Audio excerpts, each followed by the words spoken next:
ایک مرتبہ اللہ رب العزت نے جنت کے سارے دروازے کھول کر فرشتوں کو دکھائے انسان کس طرح گناہوں میں مبتلا ہے۔ اس پر فرشتوں نے کہا کہ یا اللہ، آپ نے انسانوں کو عبادت کرنے کے لیے پیدا کیا ہے تو پھر یہ انسان گناہوں میں کیوں کر مبتلا ہیں؟ اس پر اللہ رب العزت کا ارشاد ہوا کہ تم لوگ میرے ہیبت سے اور عذاب سے واقف ہو، اس لیے میری عبادت کرتے ہو، جبکہ انسان میرے عذاب سے ناواقف ہے، اس لیے گناہوں میں مبتلا ہے۔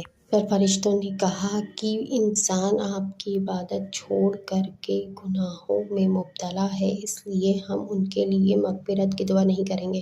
اس پر اللہ رب العزت کا ارشاد ہوا کہ ایسا نہیں ہے، اگر میں تم میں بھی انسانوں جیسی نفسیاتی خواہشات پیدا کر دوں تو تم بھی ان جیسے ہو جاؤ۔ کیا تمہارے بیچ کوئی ایسا فرشتہ ہے جو انسانوں کے بیچ جا کر رہے؟ حدیث شریف میں آتا ہے کہ فرشتوں میں اسرائیل علیہ السلام اور ہاروت اور ماروت اللہ کے سامنے پیش ہوئے۔ اللہ نے انہیں اسم اعظم اور جادو سکھایا اور ارشاد فرمایا کہ لوگوں کے بیچ جا کر لوگوں کے ساتھ عدل و انصاف کرو اور لوگوں کو بتاؤ کہ جادو بری چیز ہے، جادو نہ سیکھو۔ رب العزت کا ارشاد ہوا کہ 4 شرطوں کے ساتھ میں تمہیں دنیا میں بھیجوں گا۔ پہلا، میرے علاوہ کسی کو سجدہ مت کرنا۔ دوسرا، ناحق کسی کو قتل مت کرنا۔ تیسرا، زنا سے بچنا۔ چوتھا، شراب سے دور رہنا۔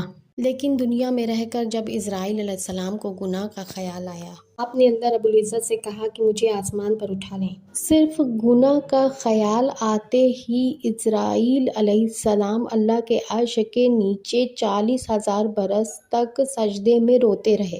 دنیا میں ہاروت اور ماروت عدل اور انصاف لوگوں کے بیچ کرتے رہے۔ ایک دن ان کے پاس نہایت خوبصورت فارس کی رانی زہرہ آئی اور نے کہا کہ میرا شوہر کے ساتھ جھگڑا چل رہا ہے، میرا شوہر سے پیچھا چھڑاؤ۔ دونوں فرشتے اس عورت کی خوبصورتی کی طرف مائل ہو گئے اور اس عورت کے ساتھ صحبت کرنے کی خواہش ظاہر کی۔ اس عورت نے کہا کہ اگر تم میرے شوہر کو قتل کر دو میں تمہاری خواہش پوری کر دوں گی۔ دونوں فرشتوں نے اس بات سے انکار کر دیا۔ دوسری مرتبہ عورت آئی، اس نے کہا کہ اگر تم میرے بت کو سجدہ کر دو تو میں تمہاری بات مان لوں گی۔ فرشتوں نے اس بات سے بھی انکار کر دیا۔ تیسری مرتبہ عورت آئی، اس نے کہا کہ شراب پی لو تو میں تمہاری بات مان لوں گی۔ کیونکہ فرشتے عورت کے جال میں پھنس چکے تھے، اس لیے انہوں نے شراب پی لی۔ شراب کے نشے میں انہوں نے بت کو سجدہ بھی کیا، اس کے شوہر کو قتل بھی کیا اور عورت کے ساتھ زنا کرنے میں مبتلا ہوئے۔ ہوش میں آنے پر حضرت ادریس سے دعا کروائی۔ اللہ نے پوچھا کہ دنیا کا عذاب چاہیے یا آخرت کا؟ فرشتوں نے کہا کہ دنیا کا۔ اللہ نے انہیں قیامت تک کے لیے عراق کے